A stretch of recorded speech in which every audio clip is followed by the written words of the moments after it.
So welcome. This is, of course, the Fall 2020 keynote session featuring our longtime friend, Marty Cagan, who most of you know has a new book coming out, and we'll talk more about that in a moment.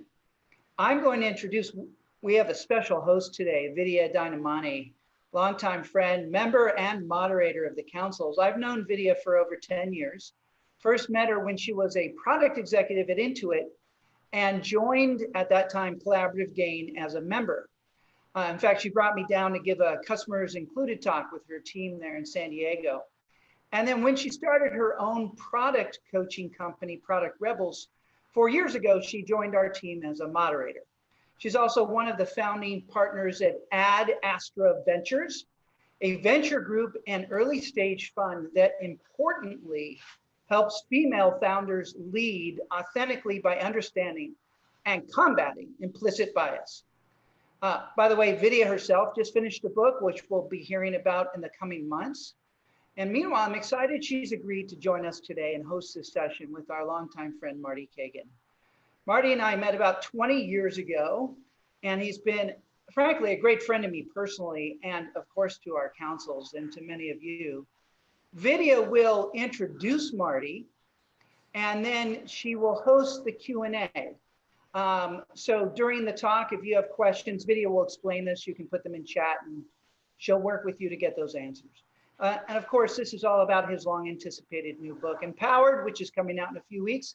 Vidya, let me turn this over to you for our Fall Council's General Session. Thank you for coming, and Marty, thank you so much, both of you. Thank you so much, Phil. It's really exciting to be with all of you today. So it's certainly my honor to introduce our guest speaker, Marty Cagan. Probably like many of you, I first picked up my very first copy of Inspired a long time ago, but I still remember my neck hurting from nodding so much as I turned page after page. Now, that book captured so much of our day-to-day experience in product organizations, and it comprehensively described what it meant to be a product manager. I've given his book to dozens of teams, and it's a book I always recommend to anyone who asks, well, what is product management?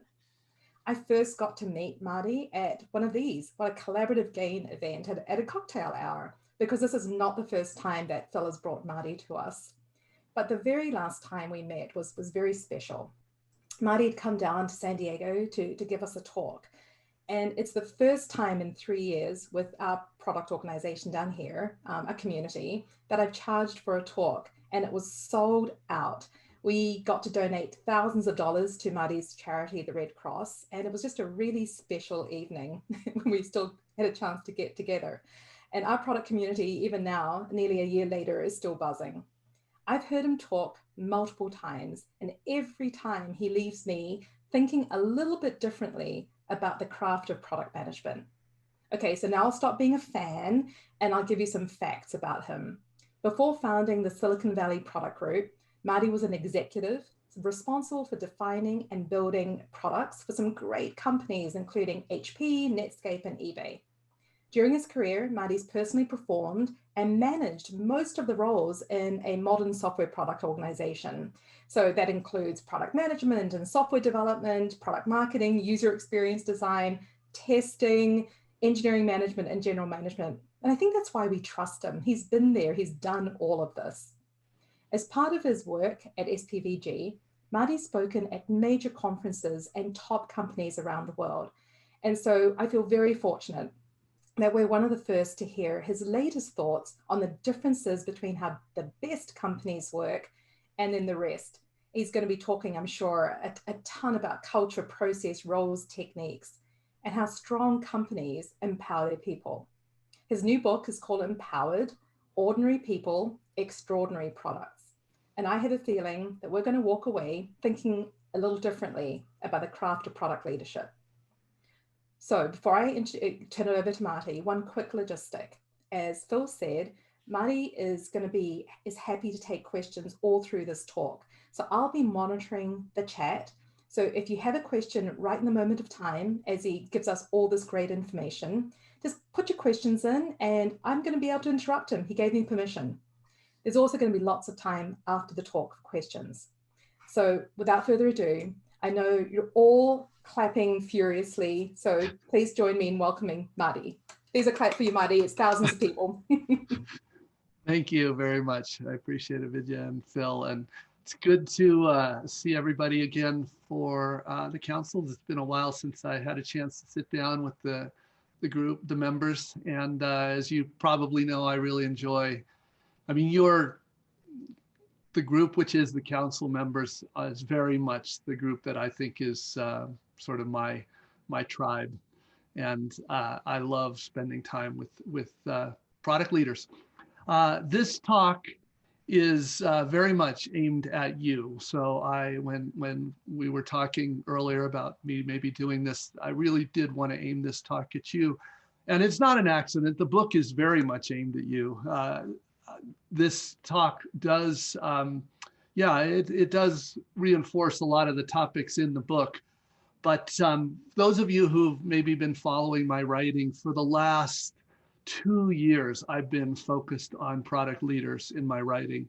And so, and a lot of the talks I've been given, as you probably know, it takes a long time to get through a book publication process, and it's, but in a few more weeks, it should be out. But I wanted to kind of give you the reason for it. Vidya already gave you my bio, so I don't need to go through that. But what's really going on, as you know, Inspired really talks about how product teams work together to solve hard problems in ways customers love, but work for the business. That's really my favorite topic.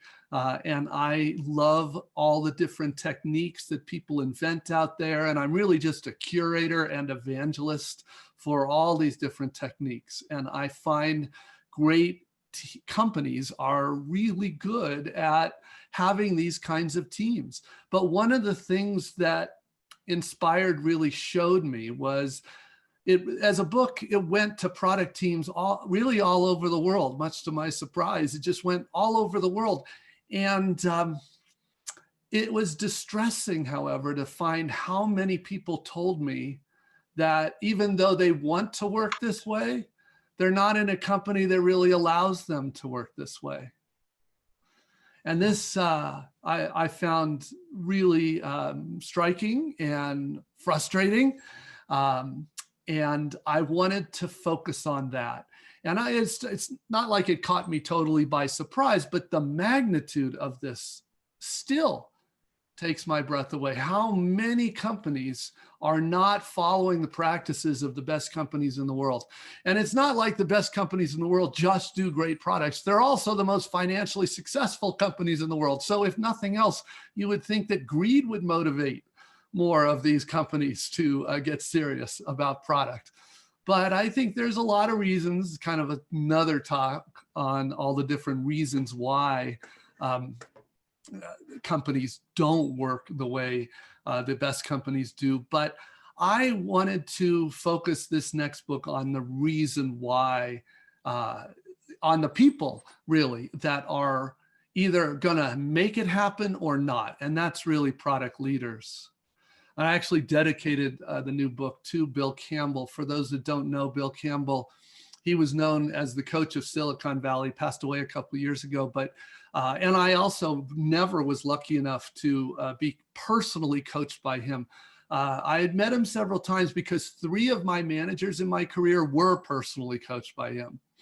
And he also coached so many people that really influenced me in a very powerful way, like Ben Horowitz was coached by him, and his reach was pretty amazing. When I first started SVPG and I started writing, he was like one of the first things I wanted to write about him. And I wrote this article about the lessons I had learned really from him. And he asked me not to publish it because he doesn't like the attention on him. He wanted the attention on the people in companies that he actually coaches. But little known fact, he literally was the executive coach for Steve Jobs during early Apple, for Larry and Sergey for the first decade at Google, and even for Bezos at Amazon. And I find that remarkable, especially because if you've been in those companies, you know they have very different cultures. And yet they're all great at product. That's really the common theme. But why are they great at product? And I would argue it's because of this point, that Bill Campbell drilled into those leaders, that leaders is about recognizing there's a greatness in everyone, and your job is to create the environment where that greatness can emerge. And I know that sounds a little sappy, but I genuinely do believe that. I think there is, and I would say this is the single thing that motivates me more than anything else. There is so much wasted brain power in our industry. The minds that are wasted, the product managers, the designers, especially the engineers, wasted. And it's just a crime. And so I'm a believer that this is true. And what I try to help companies with, honestly, is providing an environment where that's true. Now, Inspired talks about the foundation of that environment, because products come from product teams. They don't come from leaders. They mostly don't come from founders either. They come from the teams. But the leaders provide the environment where those teams can actually do good work. So it takes us right back to the leaders. And that's what I wanted to focus on. Now, of course, where these great products consistently come from are empowered product teams. And this talk is really about leaders, but I want to make sure we're all grounded in what fundamentally does a great leader do? It provides these teams. And just to be clear, an empowered product team, these are teams that exist to serve our customers in ways customers love, but work for the business. Yes. In an empowered product team, they are given customer problems or business problems to solve. That's an important difference, as you'll see, from most companies, but they're given problems to solve, and they are empowered. This is what it means to be empowered, to come up with a solution that works. What does that mean? It means discovering a solution that's valuable, usable, feasible, viable. We have to design it. We have to deliver it. And then what's great about an empowered team from the CEO's perspective is that they can be accountable to the results. It's worth pointing out, you can't hold a team accountable if you just give them the solution and say, build this. We'll talk about that in a minute. But that's what an empowered product team is. And great companies get this, but most companies don't. I wanted to highlight one thing. I've really been spending more and more time emphasizing this, because every year that goes by in my career, I realize just how right Bill Campbell was about this, that nothing is more important than an empowered engineer. And if you believe this and you look at most companies, first of all, when you see a company that outsources their engineering, and sadly, I know for a fact that in many of the council's companies, they do that. That is the antithesis of what we're talking about. And I would argue the root cause of most of your waste. And the most ironic part of all is that there's somebody misguided in finance, it's often the CFO, that thinks they're saving money, which couldn't be further from the truth. These companies are wasting incredible amounts of money. And a smaller team of truly empowered engineers, an empowered product team, will get much more done for the business, for your customers, than the old outsource model. But even if you don't outsource, and of course most product companies don't, they hire their own engineers, but they tell them what to do. They set them up as mercenaries. So I really want to underscore this. He was absolutely right. And if you look at companies like Spotify, like Apple, like Google, like Netflix, like Facebook, like Slack, Etsy, the root of the company's success, I would argue, is they get this. They truly get this. And it's remarkable to me how many don't. Let's just contrast that with what most product companies that don't get this really have. They have this idea of feature teams, which I've come to call feature teams. And just in terms of their purpose, they're there to serve the business. They're not there to serve customers. They are literally set up to serve business. They talk about their stakeholders as their customers.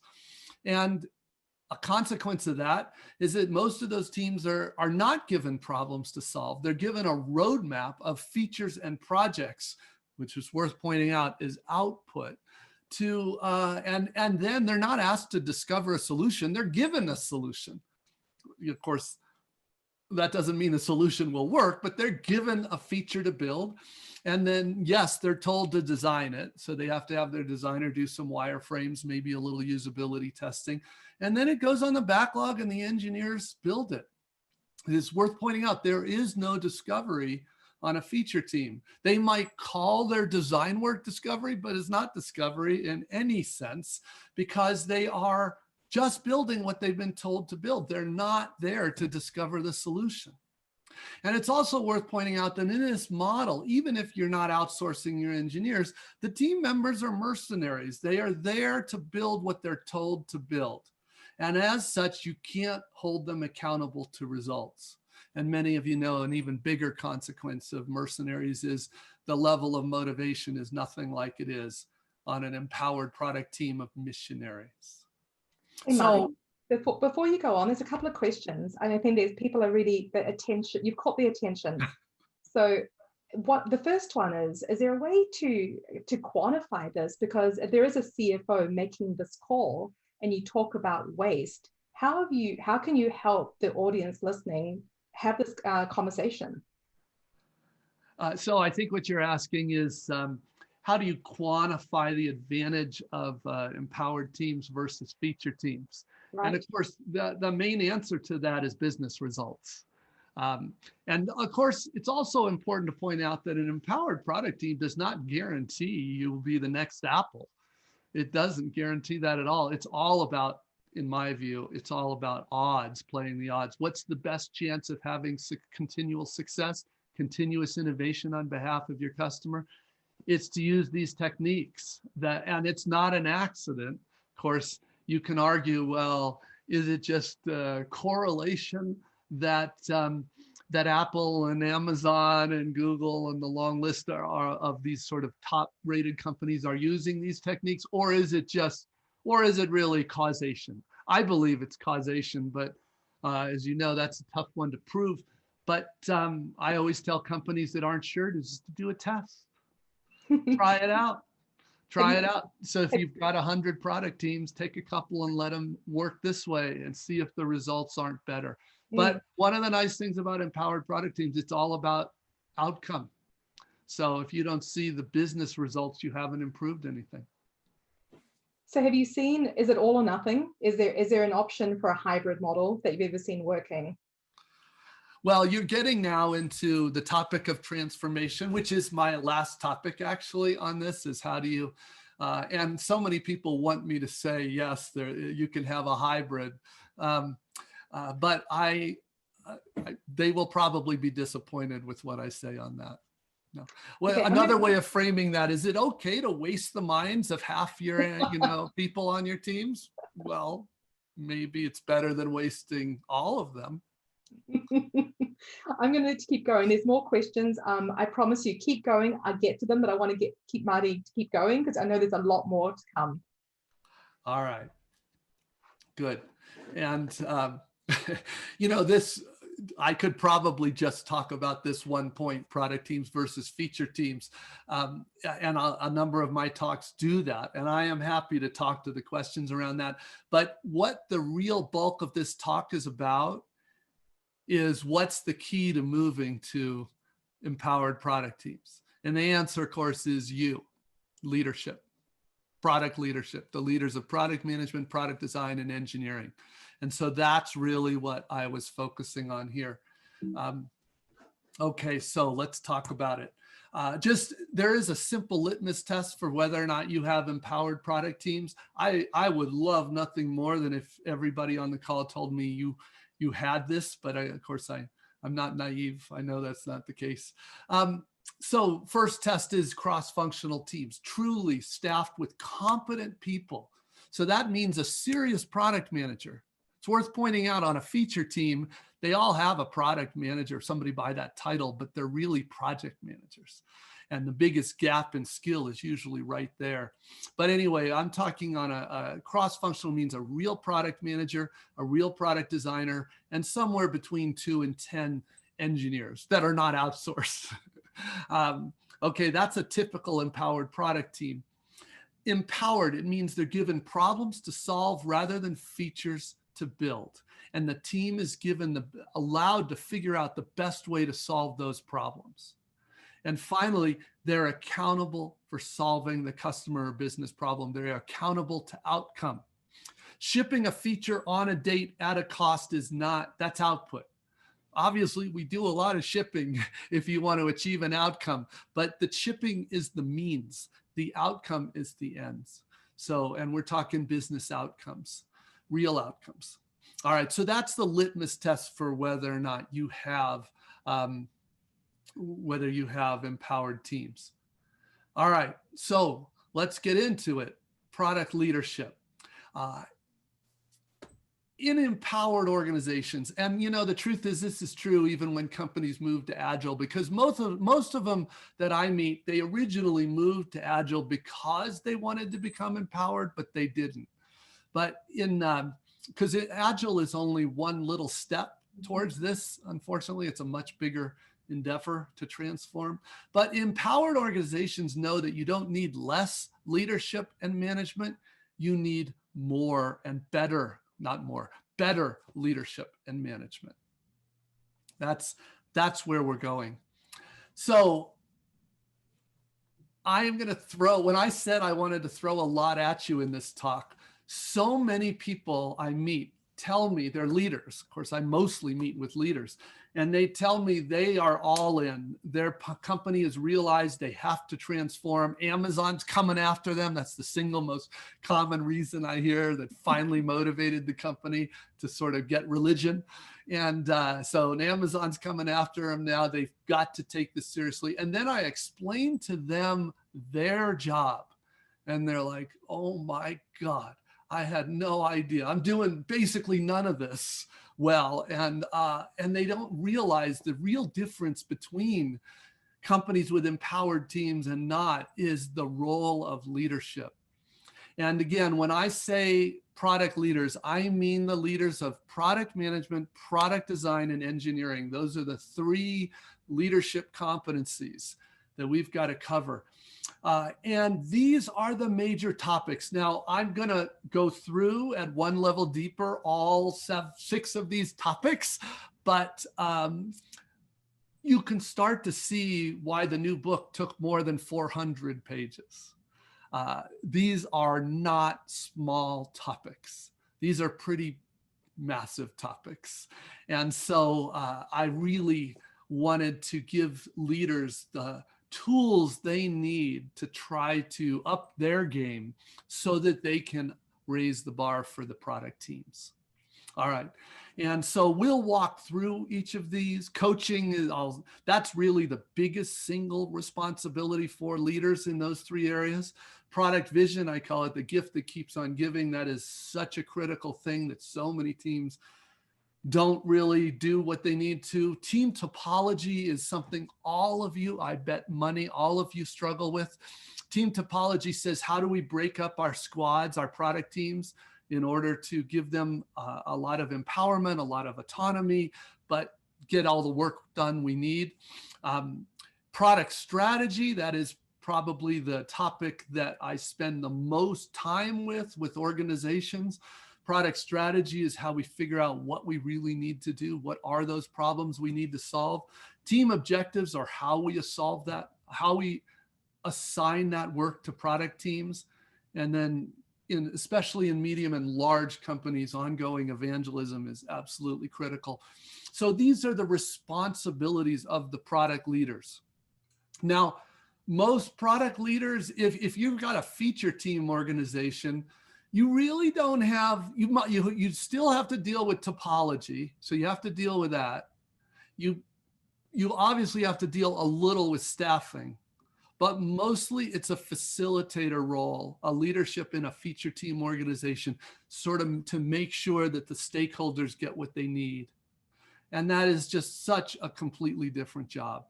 So I'm asking you, if you're a product leader, again, a leader of product design or engineering, that you consider that maybe this is your responsibility and what you would need to do in order to provide this. But I will say, unless you can do this, you won't be able to have the empowered product teams that I think you probably know you need. All right, so let's go through these. Let's start with coaching. And coaching, it starts really by assessing each and every one of your employees, doing a full assessment. I have a rubric that I use for that, and I published that, but others exist. The main thing is you have to make sure every person you hire, every person in your organization, by the way, including the managers, especially the managers, especially the new managers, they are assessed by the skills they need to have. And your purpose, of course, in this assessment is identify the gaps so that you can then put together a coaching plan. And most of what we do in our weekly one-on-ones, or in some cases, by the way, daily one-on-ones, if the person is not competent yet, is coaching on knowledge, coaching on skills, and coaching on something I'll describe as strategic context. That's explaining to the team members the product strategy, the product vision, so that they can make good decisions. Yeah, I've got a bunch of quotes through here, and you'll see why. I want you to have a sense of what great product leaders really are like. These are really the people that make it happen or not. Obviously, the founders of great companies are critically important. They're responsible for the culture. They hire these people. So it's not that founders aren't awesome. It's just that the people that really make it happen are these managers and leaders. Christian, many of you may know Christian. He is he led the transformation at DataSite, which was one of the most amazing transformations I've seen. And he's now a partner at SVPG. I've known him for about 15 years and have been recruiting him for many of those years, but now he is a partner. But I love this quote, every problem is a people problem. I really think that's true. Yeah, there's another Bill Campbell quote, coaching is no longer a specialty. You cannot be a good manager without being a good coach. I strongly believe that. I also believe I benefited from that my whole career, especially, for the first 10 years of my career, I was at HP, which at the time was a very good company for this. And every single day of those 10 years, I had at least one manager who I was told was there to help me get better at my job. And that lasted for a decade. And then I kind of went off into the real world and I realized that most people don't actually have that. And that is a big loss. And I try to convince leaders, look, even if you hire somebody awesome from a great company, that doesn't mean they know how decisions are made in your company. They understand the culture in your company? They understand your customers. They still need coaching. So this is your number one responsibility. And I tell leaders, I tell them a lot of things, but one thing that I like to say is that you will be judged as a leader by your weakest people. And second, that you should be spending about half your time coaching your people. So huge responsibility. When I say coaching strategic context, see, here's the thing. If you empower your teams, you're not giving them a roadmap of features. You're giving them problems to solve. And we'll talk about those problems to solve. They could be, for an e-commerce company, it could be reducing the number of parcels that get delivered to the wrong place. It could be reducing the amount of, in Zoom, people that drop into calls that are not authorized to be there. They could be these are problems to solve. In order to solve those, though, you have to understand the context. Otherwise, you end up going to the CEO all the time and saying, what do you want me to do? What do you want me to do? Or even worse, calling a stakeholders meeting with like 20 stakeholders in a room and letting them decide, designed by committee.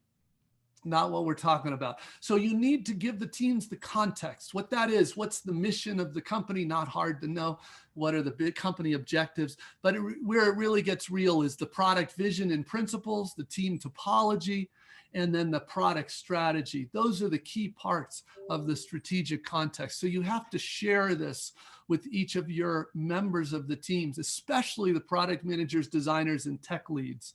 And this is part of what goes on in a one-on-one, on a weekly one-on-one, is sharing this context. I mentioned I wanted to highlight some product leaders. Lisa, I don't know if Lisa has been a speaker. She may have been a member. Phil would know for sure. Lisa's one of my favorite product leaders. Was a member, yeah, Marty. Yeah, good. Yeah, Lisa is a longtime CTO, and I first met her years ago at. She was CTO of Ask.com. That's right. If you remember Ask Jeeves, they were a large company at the time, and she's gone on to really focus on coaching, especially coaching engineering leaders. But one of the things she does so well, and when I usually introduce the person, so many leaders, they don't realize that they got their promotion because they're so awesome at their job. They were great at product, they're great at design, or great at engineering.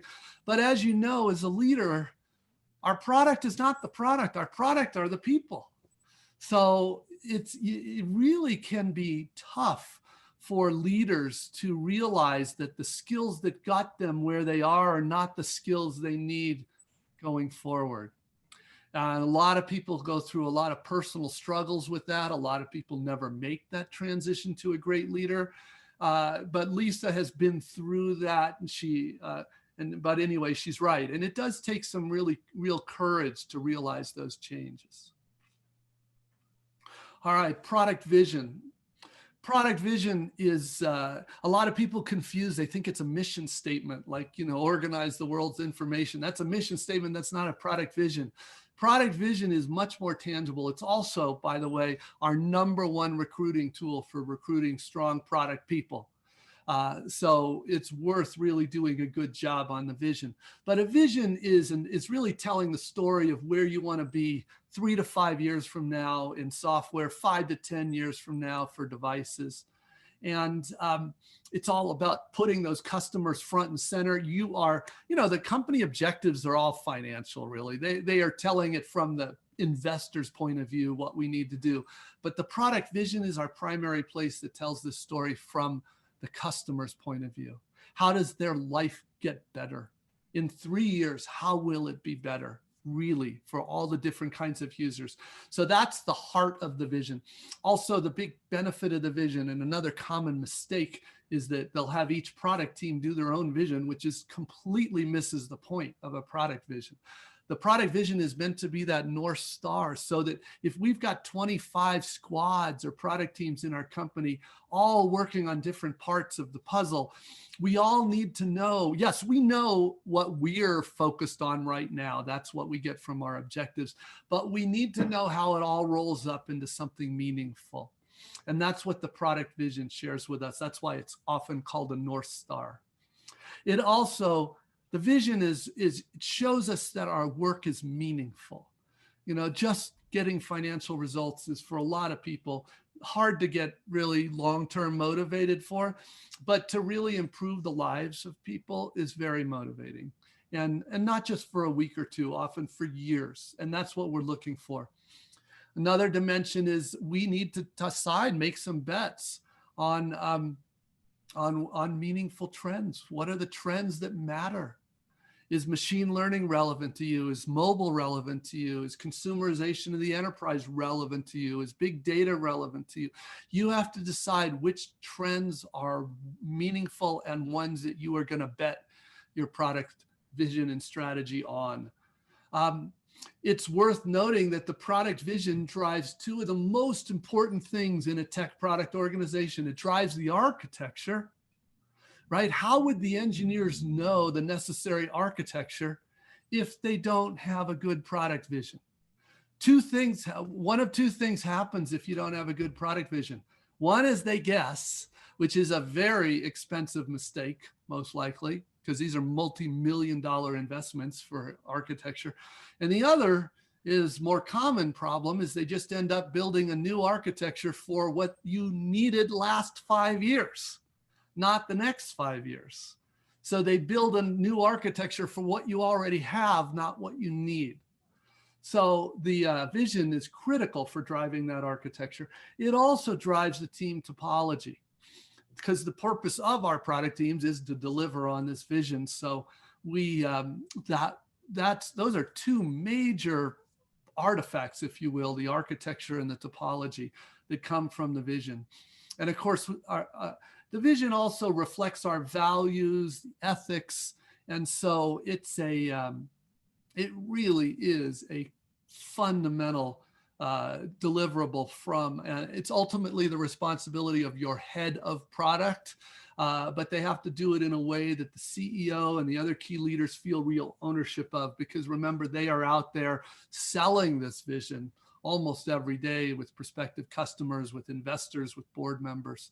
So the vision is critical.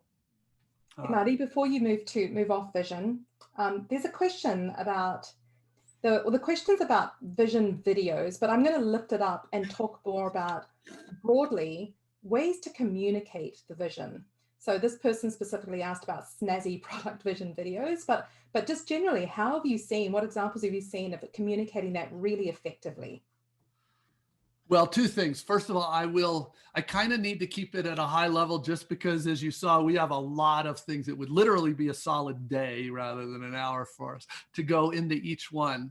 I have published, obviously, a lot of articles on these things, including examples of what I consider good and compelling product visions. But to answer the question, the reason so many companies invest in the production value of communicating their vision is because it is such a you saw the reasons, the benefits. There are very few things that has a list of benefits like that.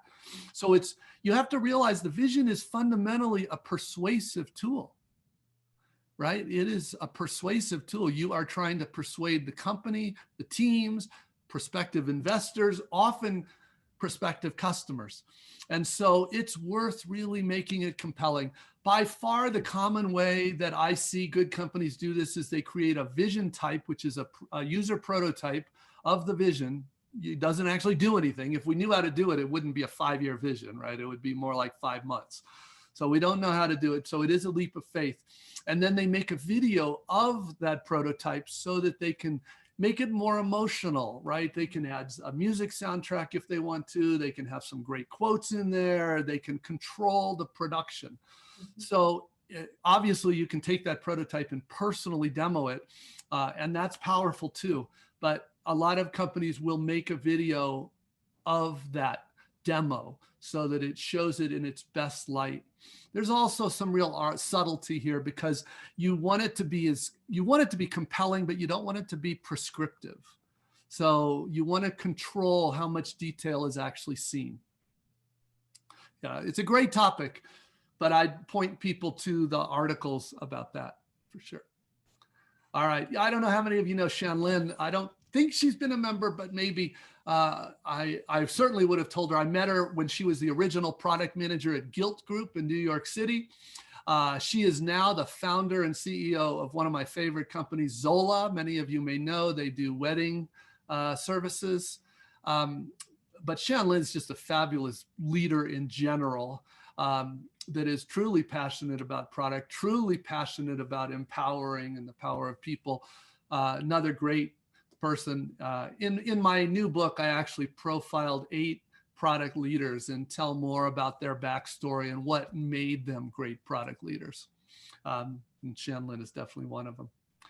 So team topology, I mentioned before, this is a very important but complicated topic because there are many dimensions to team topology, but fundamentally what you're trying to do is optimize the teams for empowerment.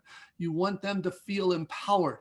Nobody has complete autonomy, but we want to maximize autonomy, which means minimizing dependencies, which means giving really clear ownership to each squad of something meaningful. A lot of companies make the mistake of having these squads or teams that have such a narrow responsibility. They just feel like a tiny little cog in a giant wheel. And it's very demotivating because they feel like they can't do anything without it becoming a big production involving 25 teams, and that's no fun. So we want to give teams real ownership, and we want to align them with the business and with our customers any way we can. That is a major topic. The main thing I should say about team topology is this has to be decided between your head of technology and your head of product.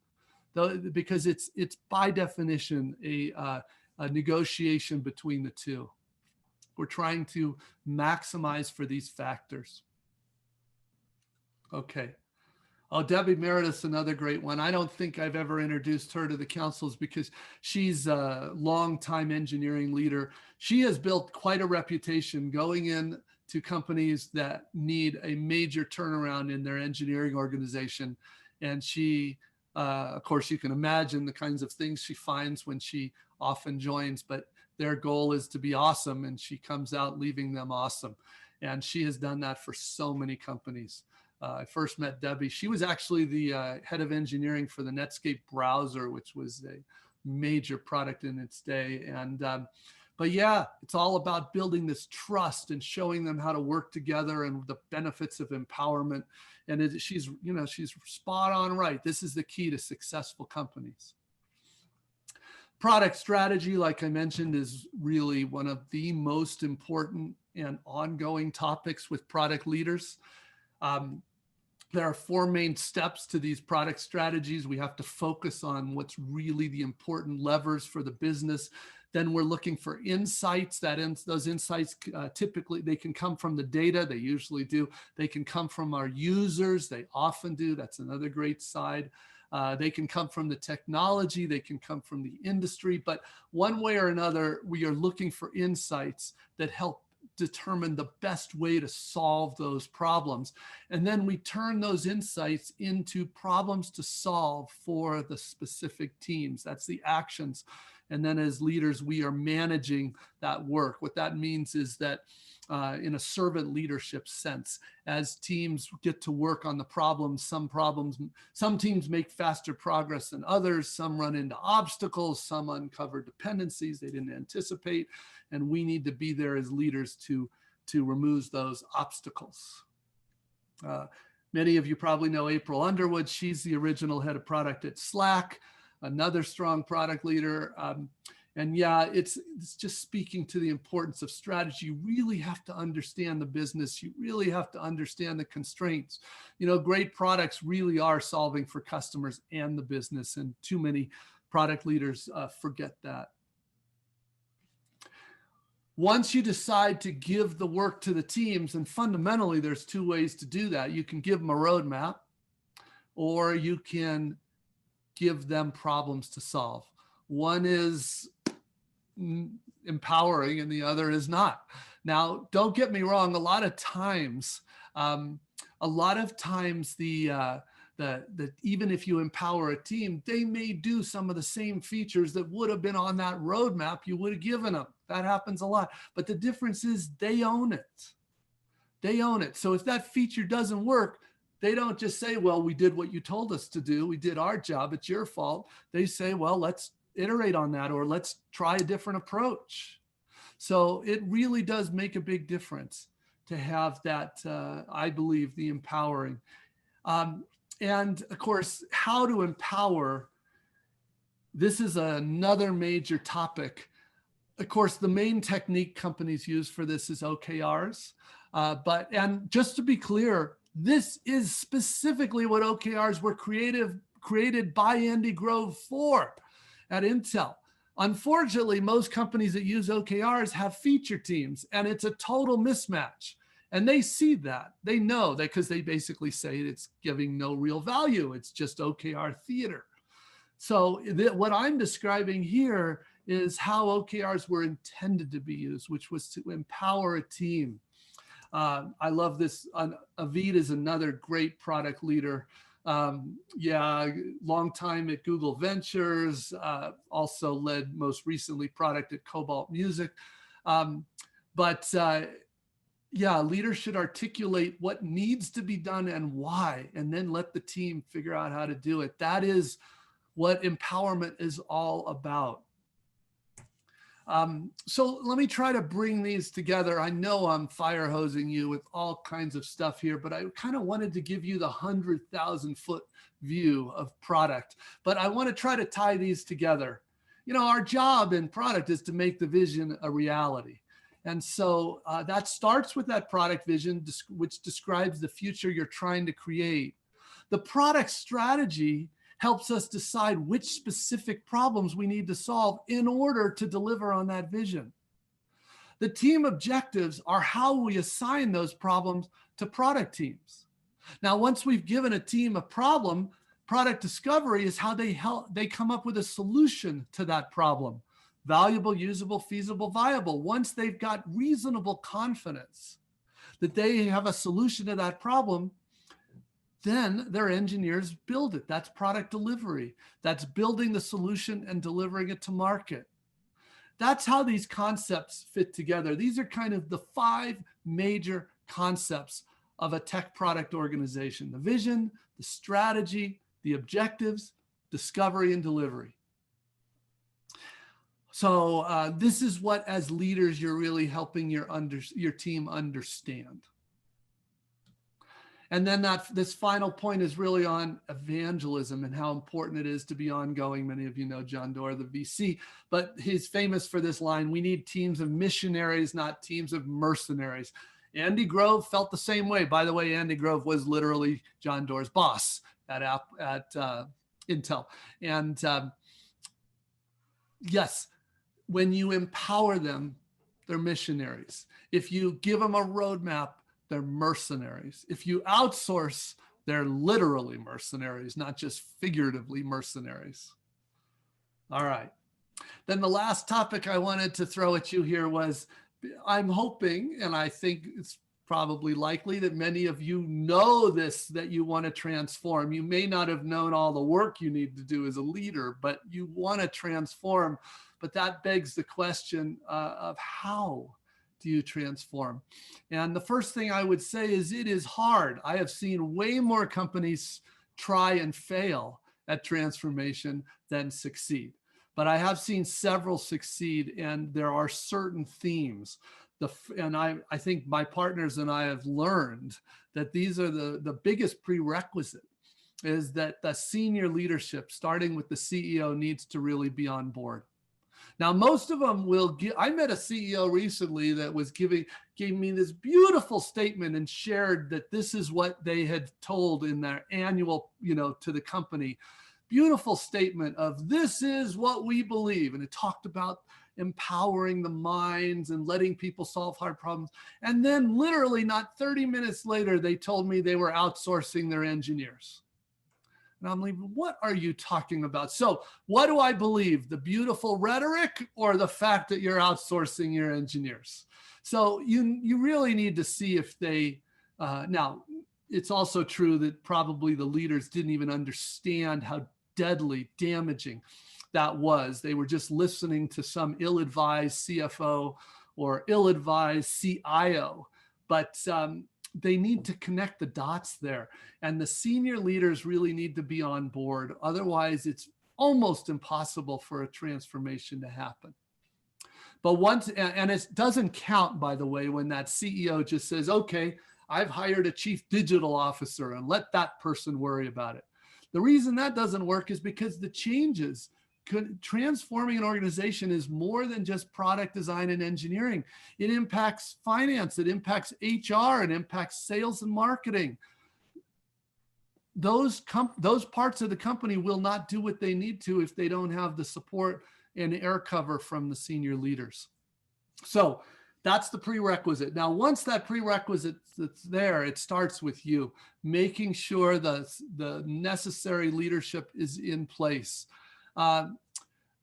Many of the transformations I know that succeeded, the CEO ended up bringing in, well, sometimes the board had to bring in a CEO that understood this, full disclosure. Sometimes that's what it takes. But very often that CEO needed to either recruit a real product leader or a real engineering leader, a real CTO, not a CIO, or they had to get them executive coaching. Somebody had been there, done that to help them through it. But one way or another, without the necessary leadership in product design and engineering, I don't know how it can happen, because everything depends on the teams. And these are the people, you, the leaders, that will raise the bar on the teams. And then I do recommend on a team by team basis, you raise the bar. Now, what does that really mean? It means making sure you have competent product management, real product management, not a project manager. I mean, real product management. That's usually the area with the biggest gap between what you have and what you need. Product design, that's not usually the biggest gap, but it sometimes is a gap. And then engineering. Now, if you've outsourced your engineering, then you got to bring that in or you got no hope. But if it's often the case where we do need to raise the bar on some of the tech leads in particular. But most of the time that I find, the designers and the engineers are not the problem. They are ready and more than willing to work this way. The issue is usually product management. And then once you've raised the bar on a product team, on a team by team basis, you need to reintroduce them to the company. Because fundamentally what's going on is you're changing the model from a subservient model where this team was literally there to serve the business, serve the stakeholders, give them their roadmap, to one where they actually have a collaborative model. And I mean that literally. Now the product team is there to serve not the stakeholders, but to serve the customers, but in ways that work for the business. And in order to do that, it's a true collaboration. So that is a redefinition of the role between product and these business owners. And that can only happen after you've raised the bar on the team. So it usually happens on a team by team basis. And by the way, that's why in a large company, it can take 1 to 2 years to transform, because it takes a while to go through 50 teams and up-level all the people. On a smaller organization, you can usually do it in months. All right. Another one of my favorite leaders, Judy Gibbons. Judy is, she's had an extraordinary career. I actually met her way back at HP when we were both there as engineers, but she went on, she ran major parts of Apple, major parts of Microsoft, and has been she is often brought in as a board member when a company knows they need to transform, but they know they don't know what to do. She was actually the chairman of the board at the Guardian Media, which did a major transformation. And she's on several boards, but most importantly, she has been an amazing coach to heads of product and to CEOs that have never been there, done that before. Yeah. Okay. So, and yes, I know I talked through a ton. You probably have, I'm betting, quite a few questions, which I am happy to answer. Yeah, there is the cover of the new book. The big difference is Inspired was for product teams and product managers, and Empowered is for product leaders. So that's the difference. But with that, let's Vidya, you want to talk? Yeah, that was great, Marty. That was a lot of information, and there's a lot of different questions in different areas. So I'm going to try and group these. But I think starting with the highest level, which is why, and I'm going to read this out because I think they framed the question really well. Like, why do you think that so many modern organizations that have CEOs or senior leaders accountable to are comfortable with giving both the what and the how direction, and even engaging with roadmaps rather than just framing problems? So fundamentally, why is this happening? Where did this trend come from? And then this person was it Steve Jobs? What about Steve Jobs? I didn't catch that. Is that where the trend came from? Just getting really specific on both rather than just framing a problem, telling people what to do and how to do it. Oh, well, by the way, that is totally not Steve Jobs. Steve Jobs was not that way. Now, talk about hands-on, but it was very different. He was not the guy to say how to fix it. He was the guy that said, this still sucks and you need to do better. And that was and if anybody wants to know more about that model, but Apple is a good example of the empowered team model, especially empowering engineers and empowering designers. That is a great place for those two. But the more broader question there was, why is it that so many leaders don't want to work this way? My belief is because I've talked to a lot of those leaders about, look, why are you doing this? This isn't how these companies work. And the answer I got really was trust. They don't trust the teams. Now, it kind of becomes a big self-fulfilling prophecy. So because they don't trust the team, they don't hire the people they need to, and they don't hire the people they need to. And the truth is, in most of those organizations, they're not really ready to be empowered. Now, of course, that's back to the leaders. It's their fault if that's the case, but they've sort of, they've gone down that spiral down, as opposed to the model where, no, we're going to actually hire smart, literally a great Steve Jobs quote, we don't hire smart people to tell them what to do. We hire smart people so they can show us what's possible. Mm-hmm. So it's a very different direction, but they go down that path. Now, in my experience, a lot of them go down that path because they've never actually been there, done that. They've never actually seen it done well. Mm. And one of the things that really, I don't want to get on a pedestal about this one, but it really drives me nuts. I have met more than a few companies that did a great job as a startup. They got to product market fit. They were doing beautifully. And no accident. They were doing beautifully because they knew what they were doing. Mm. They really were. These were great examples. A startup is pretty much the ultimate example of an empowered product team, right? That's what they are. Mm-hmm. But then what happens is they get, because of their product market fit, they get a bunch of venture money. And then they get all this money and they get this advice, which is go hire some big name executives that know how to scale. And what do? They don't go hire somebody from Amazon or Apple or Google. They hire somebody from one of these companies that hasn't innovated in decades. And they bring the same old stuff. And so now they used to be good and now they're not. That really kills me. And I have pointed that out to more than a few companies that have lost their mojo. Hmm. Okay, so let's assume that we've got a team now that in the management that believes in empowerment. And so this question is about, well, what happens if, as a leader, you see your team going in the wrong direction?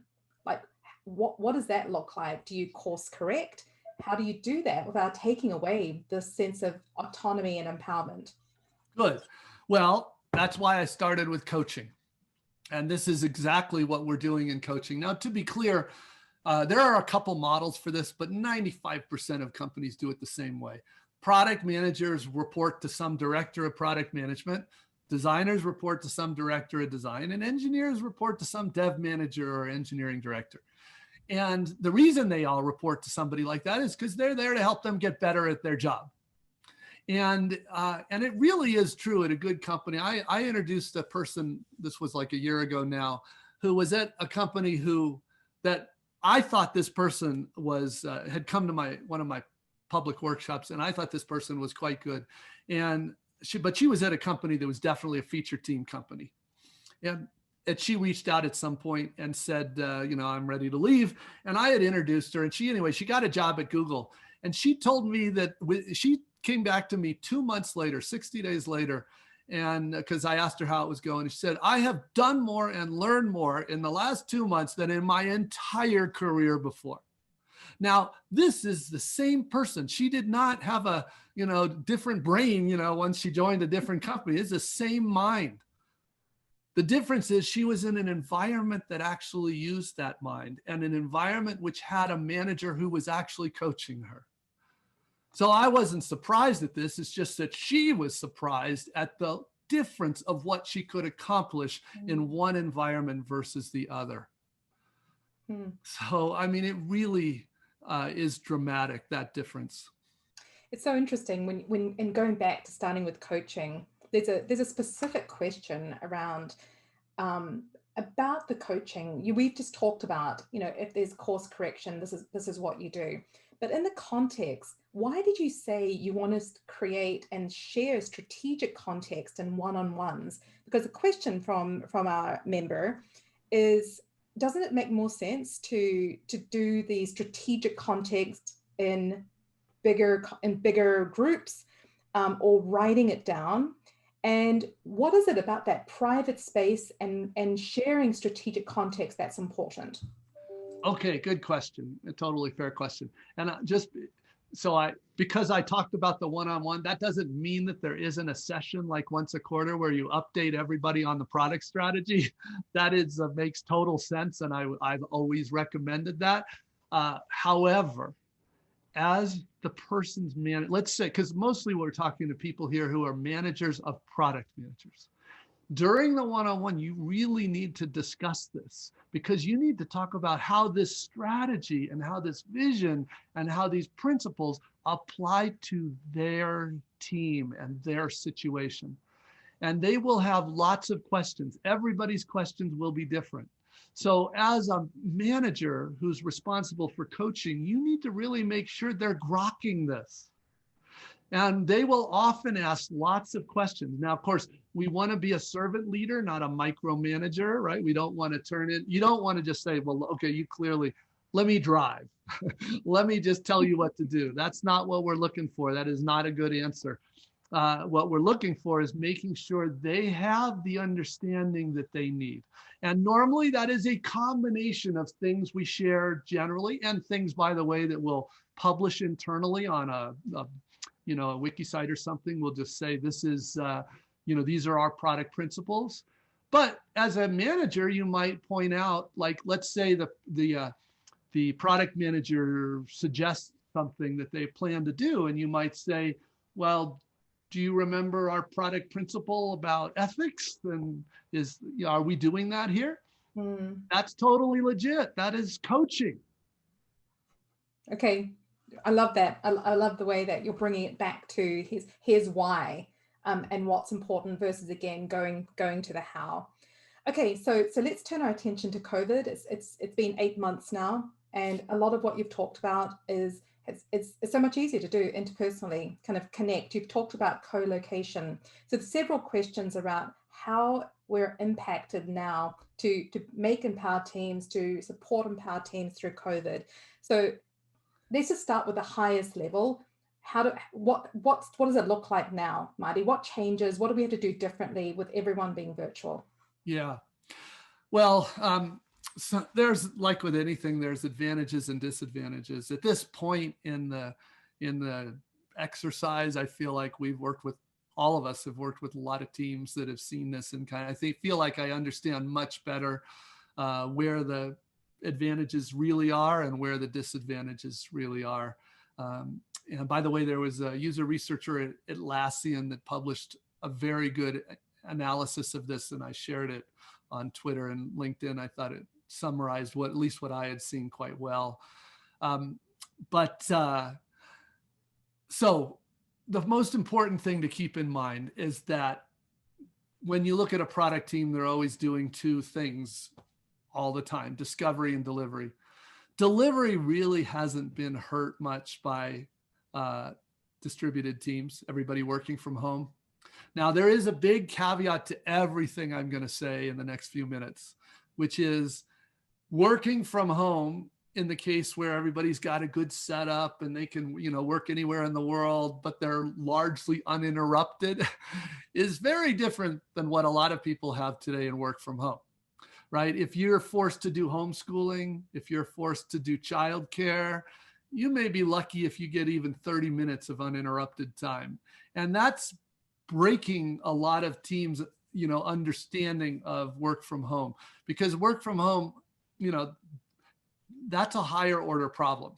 And that is getting in the way of this. So it's unfortunate, because I do think there are real advantages to being able to work from anywhere, mostly because it lets us access a much broader pool of talent. That's the big upside. So if you hold aside the interruptions so many parents especially have to deal with right now, then yes, delivery usually goes a little better because it's divide and conquer kind of work anyway. Discovery is what has been suffering, because discovery is much more inherently collaborative. And collaboration, we're collaborating a bit right now. We're kind of doing a back and forth on some topics. That's collaboration. It's not as intense as if we're sitting together looking at a prototype with a whiteboard. It's not as intense, but we can do it.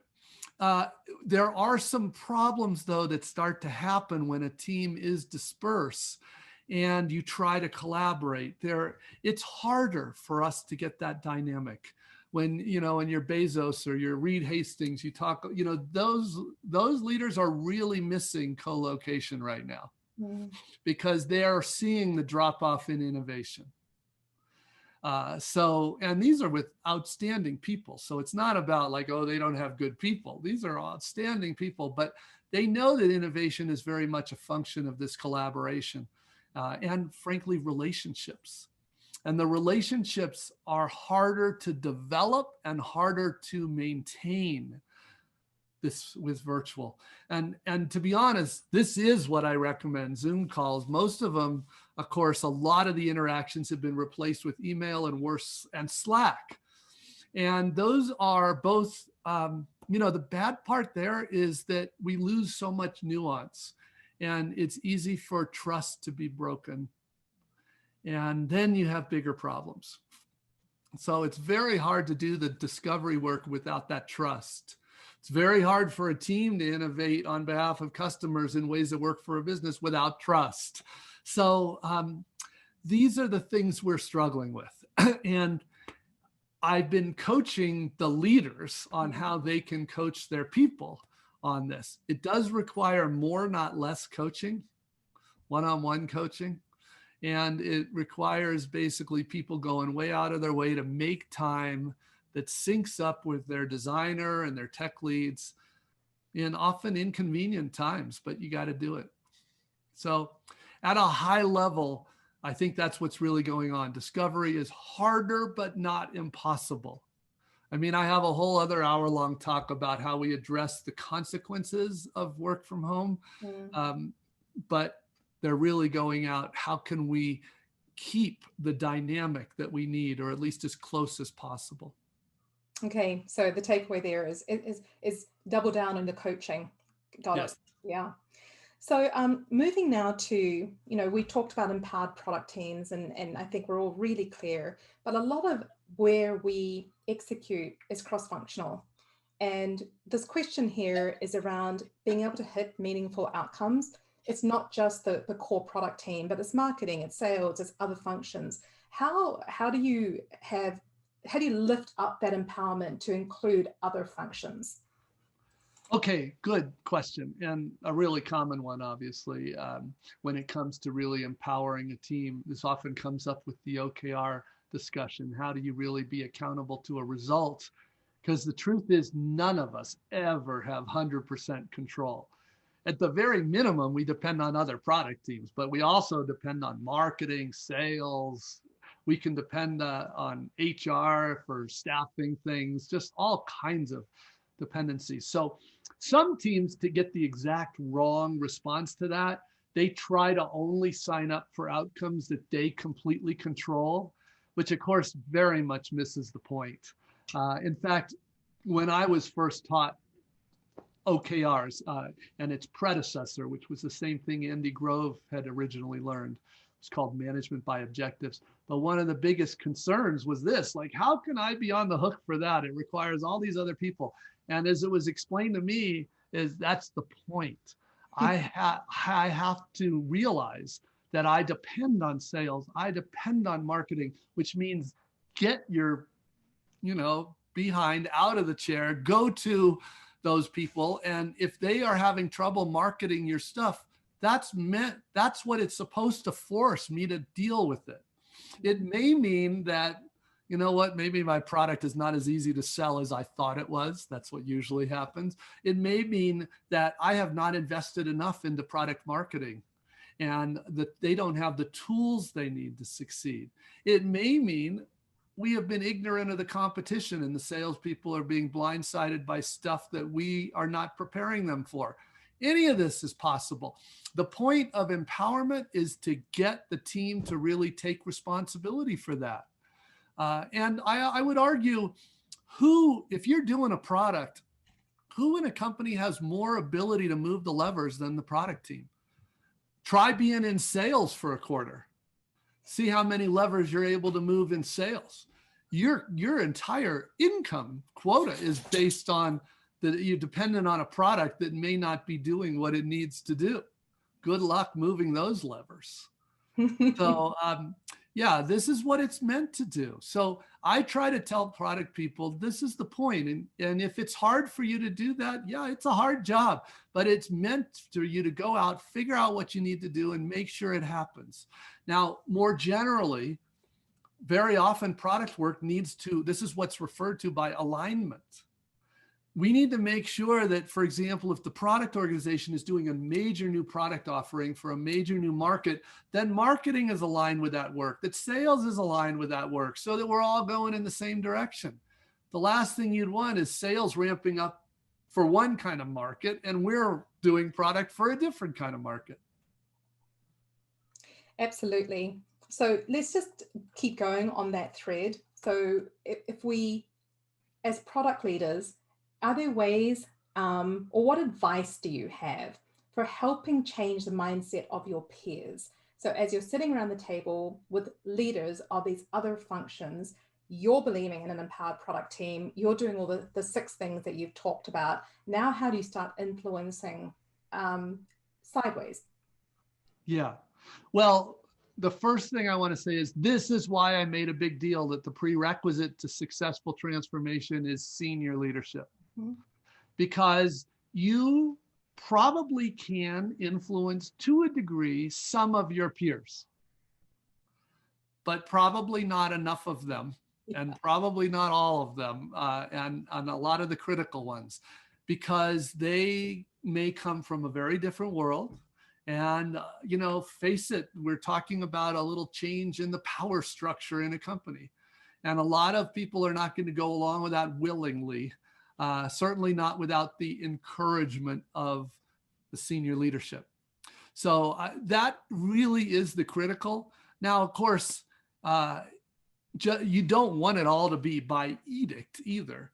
If your team can get some quick wins and show the value of this, it makes it a lot more appealing to the leaders across the organization that this is a good way of working.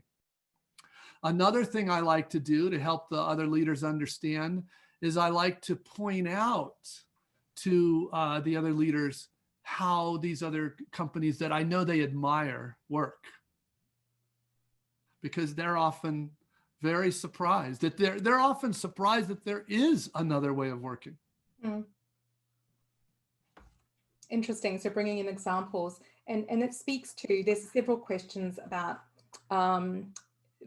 just the details, the tactics, and what we'll do is we'll share Marty's texts and readings and templates with you. We'll send out a message about all of that. So those questions that are saying, how do you do this? Are there templates? I think Marty's prolific in his writing, and so we'll definitely send you those links. But maybe I can just add one thing. I am, if you do read my writing, you'll see that I am not a fan of templates or frameworks. I'm a fan of you actually thinking. I have yet to see really helpful templates. They are often a crutch for product people. And so it is very much about using your minds as leaders and solving hard problems like product strategy. So you won't find me just saying, oh, here's a template. Anybody can do this. Just follow the paint by numbers approach. Now that's most commonly talked about for things like vision and strategy. I have never seen it work. So that's not how it's done. Marty, you and I radically agree on this, and I think Vidya does as well. There's a favorite book of mine that you also reference in your new book, Empowered, Good Strategy, Bad Strategy. Do you want to say a little bit about that?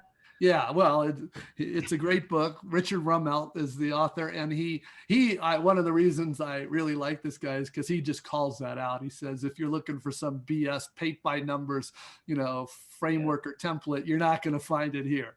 And Of course, I understand why so many people would like that. And I also understand why the management consultancies like to try to say, here's a framework, but if you read the fine print, it almost always says you have to hire them to actually do it.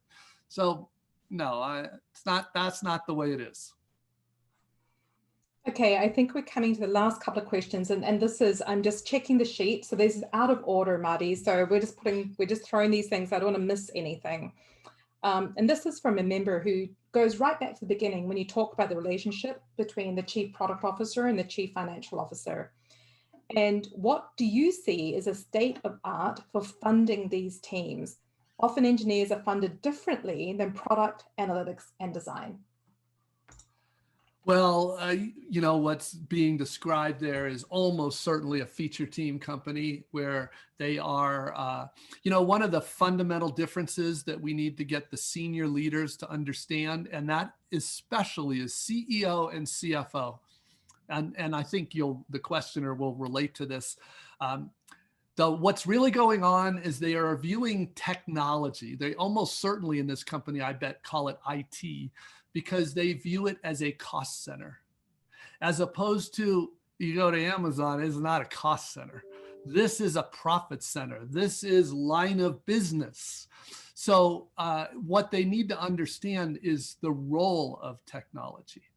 And it is not there, like I said, to serve the business. That's exactly what this CFO is kind of thinking of it as. And so, yeah, they talk about funding it just like they fund IT. Now, don't get me wrong. I don't know a single good product company that has blank checks or anything like that. We all still have very constrained resources, but the difference is they're not funding projects. They're not funding business cases. What they're funding really is teams, and they're funding outcomes, which ironically is just like they consider at the board level. It's not this artificial thing going on. But it is, it's really important that the company change their view of the role of technology. It is not IT, it's product, and that is fundamentally different. Now, every big company has some true IT. It's a little thing. It, covers the people that worry about the security on your laptop, stuff like that, but not anything that you're using to serve your customers or the people that in your company that serve the customers. So that's really the difference between a CTO and a CIO. Mm-hmm. Great. And then in terms of responsibilities, this question just came in. Is product vision owned by one person? Is that the Chief Product Officer? Or is it sometimes the CEO or somewhere else? No, great question. And just realize sometimes the CEO is the Chief Product Officer. You certainly would argue that case at Facebook. But it is the responsibility of the head of product, whatever their title really is. It is that person's responsibility. But what I explained to that person is there's some real nuance involved, because you want to make sure that the key leaders in the company view it as theirs. So because they have to be believers. They are going to be probably the primary salespeople for this. They have to persuade the board. They have to persuade investors. They often do a ton of work with prospective customers. So that you really want, even though that CEO may not know how to do a product vision, you need to include them enough in that creation of the vision that they're like, this is awesome. It's mine too. The good head of products, that's how the CEOs feel, like, this is mine. This is what I'm here to do. No, I love that. This is a really interesting one. This question is a little different. So I'm going to read this one because this is about customer journey management. And what this member says is they've loved this discussion. It really resonates as a modernized enterprise framework. There's a lot of discussion in customer experience circles of journey management, and the customer problem is a virtuous circle improving a journey. Have you seen organizations adopt this successfully? Well, there are hundreds of techniques, and journey maps, for example, happen to be one of my favorite. It's just a technique. You don't want to all these techniques are good for some things, not for others. When I find a company, especially that is totally obsessed with themselves, in other words, all they care about is business operations, all they care about are operational costs, they really don't care or think enough about the customer's experience. This is a really good technique to help shine a light on that and where the opportunities really are. So it's a great technique. It's one of many techniques. It's usually a technique used by the product designers. Product design is basically a term that covers service design, which is where journey maps really come from, interaction design and visual design. So it's kind of got these elements. And if you've got a device, there's industrial design in there too. So what I'm trying to say is great technique, but keep it in perspective. There is a problem in our industry from day one, which is always looking for a silver bullet. What's the next big thing? The last example of this was probably design thinking. People thought design thinking, which by the way, I'm a huge fan of and have been for years, but it's one of many techniques. And what happened was people went all in thinking that was going to solve everything. And then they ended up realizing it was not even relevant to so many of the things they had. So just keep all this in perspective and don't fall for the bait that there is a silver bullet. Yeah, absolutely. So I think this last question is a philosophical one. And so curious as to how you are going to bring us home here. Are the core of the gains from empowered teams, is it the quality of the solution that the product team comes up with, or is the motivation and engagement that comes from ownership? Well, and I don't think it's not possible to separate those two necessarily, right? Because this motivation is hugely important. That's the whole point of the team of missionaries versus mercenaries. But I would say that there is a philosophical difference. Do you remember when I opened, I gave the Bill Campbell quote, which is the most important thing are empowered engineers. If I had to pick one sort of very striking, remarkable difference between great product companies and the rest, it's that. If you have empowered engineers, then most of your best solutions will have actually been suggested or come up with by the engineers. And realize if you're doing the old style roadmaps, giving teams features to build and feature teams, there really is no place for those engineers' innovations. They are there to code in that model. They are literally mercenaries in that model. And what I'm talking about, and pick your favorite, whether it's the iPhone, whether it was Alexa from Amazon, the ideas that really made them awesome came from engineers. They just consistently come from engineers, which is why it's so striking to me how many companies don't get this. A great way to end. I know that I've got so many notes and so many different things to think about. I knew you'd make us walk away thinking about product leadership differently, and you have. Phil, I'm going to turn it back to you. Thank you. Vidya, great job on moderating. Thank you. And Marty, what a pleasure. Thank you so much. You've been such a good friend to us for 20 years now. And, I should have said in the beginning, but hopefully people watch the end, you've sent us, I don't know, scores and scores of people to join the councils, many of whom are on the call today.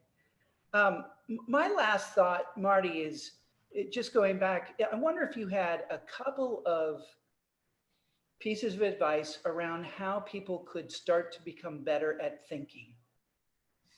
And you talk a little bit about it in your book. You talk about a certain number of hours you want people to set aside. Maybe you can say a little bit about that here at the end. So I think it's one of the hardest things for people to do. It really is. And I want to write more about this. I was brainstorming this topic with Phil before. But thinking. And by the way, this is one of the most important things for all of you on the call to be coaching your product managers on. Yeah. I can't tell you how many of them I meet that really do no thinking. They spend, any free time they have, they're on Twitter, which is kind of the antithesis of deep thinking, right? It's all about sound bites. And I always tell them, I don't, all the best product people I know, they're not on Twitter. So, this is not an accident. So it is so critical. In fact, I have really reached the point where I tell product managers, make sure on an hour a day, and this is often easier at home, working from home, take an hour a day and go for a walk. Just go for a walk and let yourself think about these topics. I find the more responsibility you have in an organization, like your job as leaders of product, the more of this you need to do. The more time you need to spend actually thinking. Your product strategy is a manifestation of thinking. That's really what it is. That's what it comes from. It's about insights that are being leveraged, and this comes with thinking. And so, yes, literally even taking time to do it, making time in your calendar to do it. I found this fascinating the other day, but the smartest person I think I have ever worked for was Mark Andreessen. And many of you know he's a very successful venture capitalist. I don't know what it is, but they published his diary, his calendar, because I guess a lot of people ask. He's a very unusual guy, and he's a billionaire too, so he can kind of do what he wants to with his time. But it was amazing to see the summary of the calendar. Of course, as a major partner to a major firm, they've got a number of meetings they have to do to listen to the pitches and make decisions on purchases. But man, this guy blocks off major parts of his week just to think. Now, of course, a lot of that is also reading things that will inspire thinking. I know that I love to read different views, and sometimes I don't agree at all, but it still makes me think. And when it is something that really shows me a different way to consider the problem, I just love that. I kind of live for that. And every once in a while, we'll discover a great book. I know Phil shares with me his favorites. I share my favorites, because these are like a gift. These are huge gifts when you find something that really makes you think differently. But fundamentally, you need time to do this, because I would argue that the essence of product is solving hard problems. Yeah. And that happens at all our levels. And so you need to have this time. There's no shortcut. There's no template, and I'll share with everyone, Marty, my favorite quote on this, which is, books are machines to think with. And like you, I'm a big reader, and hopefully we've inspired a few folks to read a little bit more, take walks. And yeah, somebody put Warren Buffett blocks time too. In fact, Warren Buffett essentially has no meetings. His calendar is completely free, and he reads about 500 pages a day. And if you ask him, how can I be like you, Warren Buffett? How can I be a billionaire? He says, read 500 pages a day, and you can imagine how many people have followed that advice, but well, thank you. And Vidya, you were such a wonderful moderator today. I loved the way you handled the questions and your own, of course, expertise bringing to it and the nuance that you pulled out. So thank you so much. It's really a treat to have you. And Marty, we're so excited. So the book comes out December, right? What's the date? December 3rd. December 3rd, but you can pre-order now. By the way, get the hardback, because you're going to write in it, and that's going to be better, but also get the audiobook, because you're going to want, I tell people, don't only listen to books, but read them and then listen to them. It'll reinforce it. And this is a book which I have read, but I'm going to get the audiobook so I can have it, pounded in even more. It's really worthwhile. So what a treat. What a treat. Thank you both. And thank you everyone who's on the call today. We'll be sending out some of the references that Marty made to some of the posts, the Atlassian user research article and stuff. And I'm sure, Marty, if people have more questions, you won't mind hearing. Never. Feel free. Yeah. My email's right there on the slide. So. Yeah. Cagan@svpg.com in case you can't quite read it. Marty, do you feel comfortable sharing the slides, by the way? People yeah. Feel free. Yeah. Okay. Perfect. Great. We'll share the slides afterwards. And everyone, you can see all the thanks coming in here. Lots of great comments in chat. Thank you, everybody. Appreciate it. And I don't want to say goodbye, but I think we have to. A great conversation. Great people. All right. All right. Thank you, everybody. Okay. Bye. Thanks again, Vidya. Thanks, Marty.